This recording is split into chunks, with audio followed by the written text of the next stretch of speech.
Avez-vous déjà participé à un bingo ou un combat de boxe dans le sous-sol d'une église reconvertie en centre communautaire ? Allez, faites un effort. Je suis certain que vous connaissez une coop alimentaire ou un café-atelier qui occupe de façon transitoire un local en attente d'être démoli. Voilà. Partout au Québec, trouver un espace pour se loger, travailler ou offrir des services devient un vrai casse-tête. Spéculation immobilière, locaux vacants, bâtiments désuets, tous ces problèmes s'entrelacent et compliquent l'accessibilité à des lieux essentiels pour nos communautés. Mais saviez-vous que des solutions existent et voient le jour ? Partout dans la province, des citoyennes et citoyens, des organismes et des entrepreneurs transforment des espaces délaissés en lieux collectifs, vivants, commerces de proximité, ateliers partagés, espaces culturels et bien plus encore. Le secret de cette transformation, l'immobilier collectif et l'économie sociale. Et bonne nouvelle, c'est pas juste pour les bobos du plateau. Au-delà de l'accès à des locaux, cette approche permet de créer des espaces où la collectivité est impliquée dans les décisions. C'est aussi une manière durable de revaloriser notre patrimoine bâti et de repenser nos villes face au changement climatique. Mais alors, quel modèle d'immobilier collectif existe déjà ? Comment ces projets peuvent-ils transformer nos milieux de vie ? Et surtout, comment les citoyennes et les citoyens peuvent-ils s'y impliquer concrètement ? C'est ce que je vous propose d'explorer dans cet épisode du Réverbère, le balado de l'Institut du Nouveau Monde. Je suis Jocelyn Guillarmou et je reçois aujourd'hui Philémon Gravel et Andréane Bloin.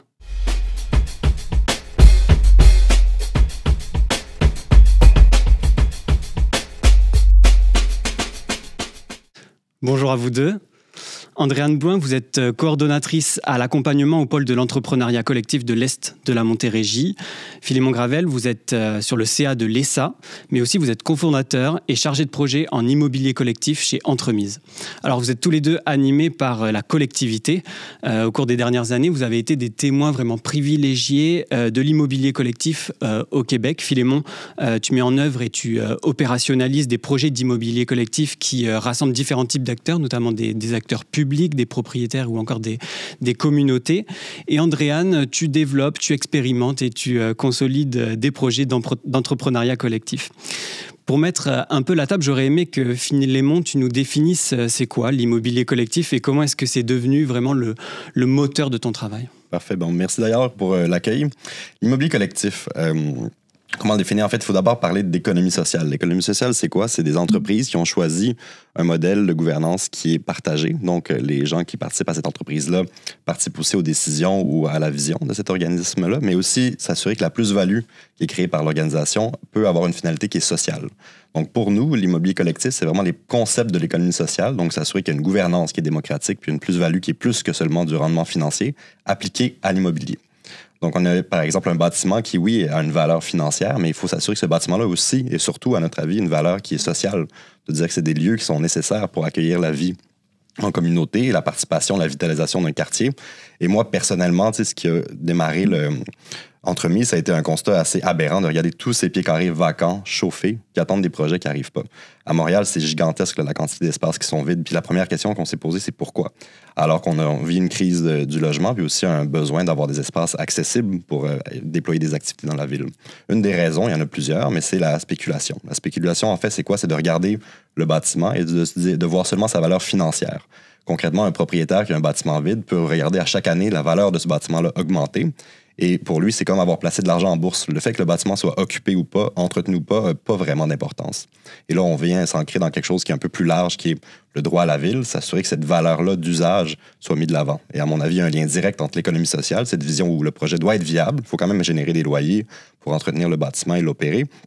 Mais à la fin, il faut s'assurer que ce qui compte, c'est les gens qui l'occupent, participent à la vie du quartier et idéalement a aussi un mot à dire ou une façon de s'impliquer et de s'engager, de s'approprier ces lieux-là.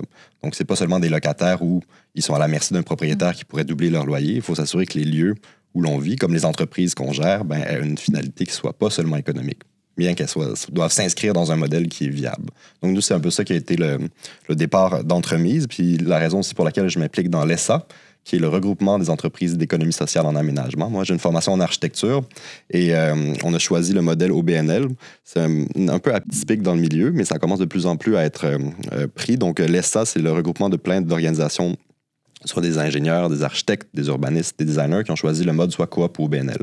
Ce qui est bien, c'est que historiquement, ces professions libérales-là étaient beaucoup au service des propriétaires ou du grand capital. Je vais peut-être m'écarter je ne vais pas aller trop dans ce filon-là, mais ce qui est certain, c'est que c'est intéressant parce que ces visions-là de l'aménagement ou ces domaines de l'aménagement, on a une vision pour améliorer la vie, l'aménagement du territoire, la durabilité écologique, l'engagement citoyen. Puis ce qui est bien, c'est qu'à travers des entreprises comme ça, on peut s'assurer que si jamais on génère du profit, mais on peut le réinvestir dans notre mission.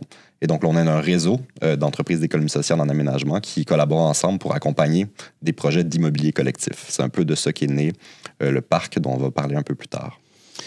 Philémon vient de nous parler d'économie sociale. Toi, Andréane, de ta perspective, comment est-ce que l'immobilier collectif vient s'inscrire dans cette approche d'économie sociale, voire même d'entrepreneuriat collectif? En fait, pour nous, l'immobilier collectif est clairement de l'économie sociale / entrepreneuriat collectif, parce qu'économie sociale, en fait, et entrepreneuriat collectif, c'est des synonymes. Que ce soit, en fait, par sa forme juridique. L'immobilier collectif, on va le retrouver sous forme d'OBNL ou coopérative. Donc, les deux peuvent être de l'économie sociale. Et de par le fait que l'immobilier collectif va tenter aussi de chercher sa viabilité par des revenus autonomes, que ce soit la vente d'un produit ou d'un service. Donc, dans l'immobilier collectif, on a comme service souvent de la location de loyers, de locaux. Donc, déjà là, on va avoir des revenus autonomes. Il y a quand même cette visée de faire de l'argent. Exactement. Donc, on doit, en fait, l'économie sociale, on doit vraiment trouver l'équilibre entre la mission sociale, donc de répondre à un besoin. Mais si on veut le comparer, disons, à un OBNL qui va être plus communautaire, un organisme communautaire, il va devoir dégager des revenus autonomes. Donc, par la perception des loyers, mais en fait, tantôt, en introduction, vous l'avez même nommé, là, ça peut être aussi par des activités. Si ils vont décider de faire un bingo, mais c'est un revenu aussi autonome. Ça peut être, on parle de location de locaux, mais ça peut être aussi du privé qui va s'insérer là, qui va ouvrir un café. Donc, déjà là, ça va être des revenus possibles. Ça peut être aussi, on va voir beaucoup des spectacles, peut-être dans les églises qu'on va retrouver. Donc, l'objectif, c'est vraiment d'arriver à ce que l'immobilier il ait sa mission sociale. Puis, ce qui est intéressant aussi, c'est que d'emblée, l'immobilier collectif, sa mission sociale, souvent, ça va être de donner, en fait, des places disponibles, que ce soit des locaux ou que ce soit un espace pour la collectivité. Donc, ça, c'est de la mission sociale de base. Et après, on tente de rendre ça viable. Ce que tu parles est important. On dit, est-ce que l'objectif, c'est faire de l'argent? Non, mais c'est nécessaire parce que quelqu'un me disait que le GIPS, abus non lucratif, ça n'existe pas. On s'inscrit dans le marché qui est celui de l'industrie de la construction ou de l'immobilier. Il faut payer les taxes, il faut rénover les toits. Mais ce qui est certain, c'est qu'on veut être sûr que s'il y a une plus-value qui est créée, une fois que tout ça est entretenu et viable, ben, soit au service du projet des gens qui l'occupent. Exactement. Puis on tente de chercher vraiment l'autonomie aussi, contrairement peut-être donc de ne pas dépendre seulement de subventions. Donc, c'est ça aussi le défi. Donc, de trouver ces revenus-là pour la viabilité, c'est un gros défi pour des bâtiments souvent qui sont vacants et qui demandent énormément d'argent. Là, juste les coûts fixes, les coûts d'opération sont énormes. À mon avis, il y a une vraie opportunité en ce moment. C'est tous ces bâtiments-là qui, pour plusieurs, sont à vendre à $1 et dont le marché privé ne veut pas. C'est des bâtiments qui sont complexes à requalifier. Et la force, je crois, de l'économie sociale et de l'immobilier collectif, c'est d'être plusieurs organisations à occuper un même lieu. Nous, c'est un peu ça qu'on a fait au début avec Entremise, avec l'occupation transitoire. Plutôt que d'essayer d'adapter le bâtiment à un usage prédéfini, on dit qui est intéressé à l'occuper le plus tel quel possible avec le minimum de travaux. Donc, on adapte les usages, mais ça, c'est seulement possible quand il y a une multitude d'acteurs qui sont prêts à collaborer et partager un même lieu. Et donc, là, on a déjà les prémices de ce qui peut être après un projet périn collectif en le testant dans le transitoire. Donc, pour nous, c'est une façon... c'est une opportunité de dire c'est des bâtiments hors marché. Peut-être que c'est justement l'occasion pour l'immobilier collectif de s'en saisir puis de les sortir pour toujours du marché avant que la spéculation entre en jeu. Tu viens de mettre le mot requalifier. J'aurais aimé qu'on me parle un peu de ce plan d'action pour la requalification collective, le parc. C'est quoi la requalification collective et comment est-ce que ça se matérialise très concrètement? Mais très concrètement, ce qu'on a remarqué, c'est pour faire des projets d'immobilier collectif, ça prend, comme le dit Andréane, des entrepreneurs sociaux, des gens qui sont prêts à se lancer en affaires. Mais c'est une marche assez haute à franchir. Disons, un groupe qui fait une école de cirque qui voudrait s'implanter dans une église, mais c'est pas leur mission ni leurs expertises que de développer un projet immobilier, même s'ils auraient besoin d'avoir des espaces intéressants pour développer leur mission. Puis encore plus difficile quand on a une multitude d'organisations, différents groupes qui veulent ensemble développer un projet.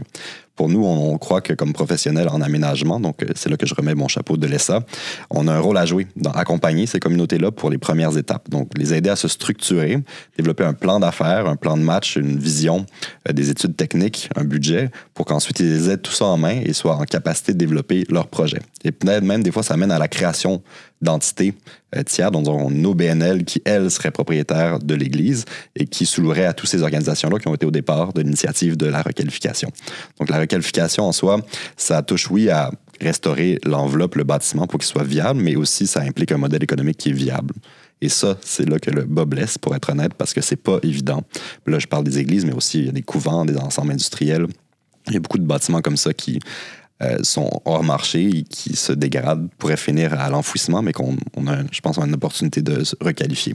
Donc, le rôle, pour tout ça, pour finir, pour que le parc, c'est un programme qu'on a mis en place pour dire on va se mettre en consortium, on va faire des groupes d'entreprises d'économie sociale, architectes, designers, urbanistes qui vont accompagner des communautés, des groupes qui, eux, souhaitent développer des projets d'immobilier collectif pour leur donner un premier coup de pouce, le coup d'envoi qui leur permettra après de présenter un projet clair à des bailleurs de fonds, le faire financer et réaliser les travaux nécessaires. Donc, c'est ça un peu l'essence du parc. À travers ça, on a créé des boîtes à outils, des communautés de pratique. Il y a en tout 5 projets qui ont été accompagnés, de plus de 25 qui ont été soumis. Un peu partout dans la province. Un peu partout dans la province. On a aussi essayé de choisir des typologies différentes. On a une ancienne église qu'un groupe citoyen veut transformer, mais il part vraiment de zéro. Là. On les accompagne dès le départ. On a une ancienne école qui pourrait être transformée en centre communautaire par la municipalité, qui voulait avoir de l'aide pour définir ce projet-là avec les organisations communautaires intéressées à l'occuper. On a un ancien musée à Trois-Pistoles qui veut servir à développer un nouveau projet pour le cœur du village. Donc, il y a plein de projets comme ça qui, chacun à leur façon, représentent le potentiel et sont tous un peu issus du même souffle, d'une mobilisation d'une communauté qui veut se réapproprier un lieu important pour eux, pour en faire un projet hors du marché spéculatif, mais vraiment au service des gens et des utilisateurs. Andréane, de ton côté, vous offrez aussi un parcours entrepreneurial que vous avez appelé Espace Lab. Une des cohortes a d'ailleurs spécifiquement travaillé sur l'immobilier collectif. À quel genre de besoin est-ce que vous essayez de répondre avec ce projet? Oui, exact. En fait, moi, ça va faire bientôt 5 ans que je travaille au pôle d'entrepreneuriat collectif de l'Est de la Montérégie, le PSM. Donc, j'ai eu la chance de coordonner plusieurs espaces labs. L'objectif vraiment des espaces labs, c'est qu'on a des cohortes, donc plusieurs équipes porteurs de projets qui ont une idée de projet, d'entreprise d'économie sociale qui désirent développer. Donc, souvent, c'est des gens qui arrivent puis qui ont une brève idée de ce qu'ils veulent faire. On est vraiment au tout début, dans le pré-démarrage. Puis au cours du parcours, avec divers ateliers, on va les aider à développer leur modèle d'affaires, un peu de se démêler, de s'assurer de savoir ce qu'ils veulent faire exactement, puis vraiment de constituer une équipe. Donc, à travers ces années-là, j'ai eu à toucher plusieurs thématiques, que ce soit sécurité alimentaire, économie circulaire, mais on a aussi fait un parcours sur l'immobilier collectif. En fait, c'est vraiment arrivé un peu, sur notre bureau parce qu'on avait sur la table 2 églises, en fait, qui nous avaient contactés. Bien, si je dis église, là, des fois, ça peut être la municipalité qui nous contacte, ça peut être des porteurs de projets, ça peut être aussi des fabriques, en fait, qui sont propriétaires du bâtiment. Donc, qui arrivaient puis qui disaient, bien là, on a une église, on ne sait pas quoi faire. Donc, on s'est dit, bien là, on a quelque chose, on a une opportunité. Puis, on le voit de toute façon à travers le Québec, là, c'est quelque chose qui arrive, puis de plus en plus. Moi, ça fait peut-être 2 ans de ça, mais là, c'est très, très présent. Donc, on s'est dit, on va faire un espace lab sur l'immobilier collectif. Grâce à ça, on a réussi à accompagner 5 projets. Puis, nous, au départ, c'est l'immobilier collectif, donc c'était tout bâtiment vacant, mais la réponse a été vraiment des églises. Donc, on a accompagné 5 églises pour les aider justement à se démêler. Parce que, comme je dis, on les prend avant. En fait, on parle tantôt d'entremise ou avec Parcs. Nous, c'est vraiment le avant. Parce que les gens, c'est rare qu'ils arrivent avec une idée tout conçue puis que, oui, je sais ce que je vais faire, c'est viable. Donc là, on est là pour les aider à se démêler, à s'assurer que leur projet fait du sens, de co-construire tout ça pour ensuite les préparer à aller vers un accompagnement plus technique là, qu'on peut voir justement avec le projet Parc. Pour ne pas se lancer dans le vide non plus, parce Exactement. que ça peut être... Puis de tout comprendre le vocabulaire aussi, parce que quand on parle, là, c'est sûr d'église, là, on va parler de « faut le carnet de santé », là, on va parler « on va-tu désacraliser », « qu'est-ce qu'on fait, on garde-tu le lieu de culte ». Fait que tout ça, c'est beaucoup de questions que les groupes ont, puis qu'on a pu les accompagner à travers notre parcours. Parce que, tu sais, la requalification, je pense qu'elle porte en elle un gros potentiel, parce que, en fait, qu'est-ce que c'est le patrimoine? C'est qu'est-ce que collectivement on veut préserver. Fait que déjà, ça porte dans sa définition une forme de hors d'une propriété privée, de dire c'est collectivement qu'on y tient. Puis je crois que si collectivement on arrive à les transformer, il y a vraiment un grand potentiel d'aligner cette volonté de préserver un lieu puis de prendre action pour le faire concrètement. Après ça, l'immobilier, c'est un domaine, c'est une expertise et c'est pas facile de franchir cette marche-là, surtout que le danger, des fois, c'est de vouloir démarrer un projet d'affaires, disons, ouvrir un café, et en plus, un projet immobilier qui est ouvrir ce café dans une église. C'est deux choses assez différentes. Puis avec Andréane, on a eu des bonnes discussions pour voir comment bien distinguer puis accompagner les porteurs pour comprendre qu'on peut parler du projet immobilier d'une part, mais après, il faut parler du projet entrepreneurial de l'autre part, puis pas s'étouffer dans trop de défis en même temps. Donc c'est un domaine assez récent quand même, la requalification. J'aurais aimé qu'on parle des bénéfices et des défis que les communautés que vous rencontrez, les organisations que vous accompagnez rencontrent. Est-ce que ça prend beaucoup de temps, beaucoup d'argent, j'imagine aussi? Oui, mais moi, dans un premier temps, si je regarde les bénéfices, sincèrement, ce que je trouvais vraiment intéressant, c'est que pour moi, l'économie sociale, justement, était vraiment une solution aux enjeux vécus de requalification. On avait des bâtiments qui étaient là, puis qu'on voulait qu'ils restent à la collectivité. Dans le cas des églises, c'est un bâtiment qui appartient déjà à la collectivité, à la base. Puis il y a vraiment une peur. Donc, il y a vraiment une peur, justement, de perdre ce bâtiment-là. Donc, pour moi, déjà, le bénéfice d'avoir un projet d'entrepreneuriat collectif qui reste à la collectivité.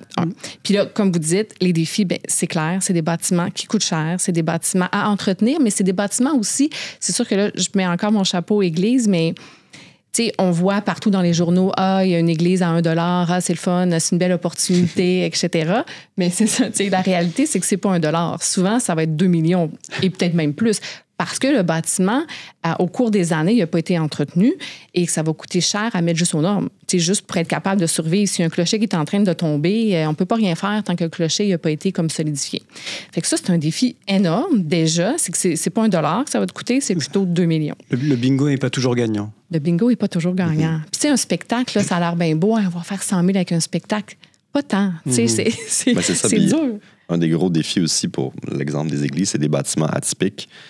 Définir des modèles d'affaires. En gros, un projet immobilier, que ce soit dans une église ou un entrepôt, il faut que les revenus couvrent les dépenses et réussir à faire financer les travaux qui te permettent de générer les revenus qui couvriront les dépenses d'exploitation. C'est vraiment comme ça que je le résumerais. Mais l'enjeu avec les églises, c'est pas des pieds carrés, c'est des pieds cubes à chauffer. Donc, réussir à faire des modèles économiques qui fonctionnent. En plus, souvent notamment avec des les millions... normes écologiques. Oui, c'est avec des millions de déficits d'entretien et, pour être honnête, un code du bâtiment qui n'est pas du tout adapté pour requalifier les bâtiments existants. On travaille en ce moment sur un projet de requalification de couvent, puis c'est 20 millions de transformer une chambre en chambre. Là, de dire que des gens dormaient là il n'y a pas si longtemps, puis la marche à franchir pour les remettre au code actuel est immense. C'est nécessaire, mais c'est difficile de faire ces montages financiers. Surtout que, étant donné qu'il y a peu de rendement possible à la fin, il n'y a pas ces investisseurs privés qui se bousculent pour financer les travaux. Il faut aller gratter les subventions, gratter les levées de fonds petit à petit pour des projets, des fois, de plusieurs millions. Cela dit, il y a quand même une opportunité et un bénéfice qui est la mobilisation. Disons, on a vu quand même beaucoup de projets de requalification d'églises qui partent d'une volonté très naïve et sincère des citoyens de dire on a une église, elle est importante pour nous, on se rassemble, puis toutes les démarches qui mènent, et des fois qui ne mènent pas au projet, sont quand même des démarches où les gens se rencontrent, ont un projet commun, veulent revitaliser le cœur de village, commencent à faire le tour de tous les entrepreneurs, ça crée un lien immense et réel qui après peut-être pas va se concrétiser dans l'église, mais va peut-être se poursuivre dans une nouvelle dynamique ou redynamisation du village. Donc, pour moi, je le vois, oui, l'idéal, c'est de mener un projet, mais il ne faut pas sous-estimer tout ce que la démarche permet. Je suis très fan de co-construction. Puis c'est certain que quand on co-construit une table, elle va être certainement moins belle que celle qu'on achète au IKEA, mais l'action de l'avoir faite ensemble nous en rend fiers puis crée du lien qui, lui, est tout aussi important que la beauté de la table. Je sais pas si c'est le meilleur exemple, mais... C'est pas juste une finalité, il y a aussi une création d'un lien social qui pourra être Puis là, après, avec un objet ailleurs, clair, disons qu'on se rend compte pour dire on va revitaliser le village dans l'abstrait, ça va mener à des panels et des discussions qui peut-être vont aller dans le vide, alors que là, en ayant un objet concret sur lequel appuyer cette volonté-là, qui dans ce cas-là est un bâtiment patrimonial. On dit des églises, mais il y a vraiment beaucoup d'autres typologies aussi qui existent. Je trouve que c'est une façon pour les gens de se lancer dans un projet collectif avec du très concret. Là. C'est vrai que la mission sociale, de départ, en fait, les gens vont se regrouper par la mission sociale qui est de sauver le bâtiment. T'sais, on n'est pas dans un besoin premier de la collectivité. On veut juste sauver le bâtiment. On veut qu'il reste justement à nous. On part de ça, puis c'est là que les gens vont se regrouper, vont se mobiliser. Et après, on va se dire, OK, c'est le fun, parce que ça ne peut pas être qu'un lieu qu'on se réunit. Il faut avoir de l'argent. Fait qu'après, on va dire, OK, c'est quoi les besoins de la collectivité, puis c'est quoi les enjeux? Fait que, pour moi, on se retrouve avec une double mission, finalement. Un, dans un premier temps, qu'on veut sauver le bâtiment. Et deux, après, bien, à quel besoin qu'on peut répondre de la collectivité. Puis nous, dans les projets qu'on accompagne, surtout les églises, on parle beaucoup d'églises, mais quand même, il y en a beaucoup aussi. Il faut, on essaie de le redire aux maires, aux citoyens. Ça a été un projet d'une génération de la bâtir, cette église-là. Ça va être un projet d'une génération de la requalifier. Puis il faut leur dire, tous les projets immobiliers ou de centres communautaires que vous avez dans vos cartons, il faut qu'ils soient concentrés dans l'église pour que ça fonctionne. Parce que c'est des projets pharaoniques de retransformer des bâtiments qui ont été faits pour le culte en un projet avec plusieurs usages, en plus de rattraper le déficit d'entretien, c'est pas des petits projets. Ça l'amène justement sur un défi vraiment important qu'on n'a pas abordé, en fait, l'acceptabilité sociale. Là, ça devient très, très complexe parce qu'on a des gens qui... C'est très émotif, en fait, là, de vouloir sauver ton église. Donc là, ils se regroupent. Puis, fait que là, après, il y a comme une incompréhension entre les rôles, premièrement. Dans le sens que les groupes veulent absolument que la municipalité sauve le bâtiment, c'est important, tu sais, sans connaître les enjeux, justement, de coûts, etc. Et après, on a aussi la fabrique, en fait, à qui appartient le bâtiment, où que eux, il y a comme un deuil de faire... en fait, parce que c'est un lieu de culte, donc il y aurait un deuil de dire on va laisser aller, en fait, le lieu de culte et tout ça. Puis là, on a comme déjà 3 intervenants qui doivent se parler et s'entendre sur quelque chose.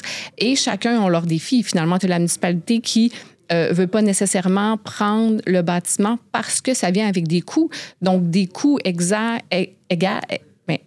des coûts veut dire augmentation de taxes. Donc, il y a d'autres citoyens qui, eux, ne comprennent pas pourquoi on prendrait part à ce projet-là.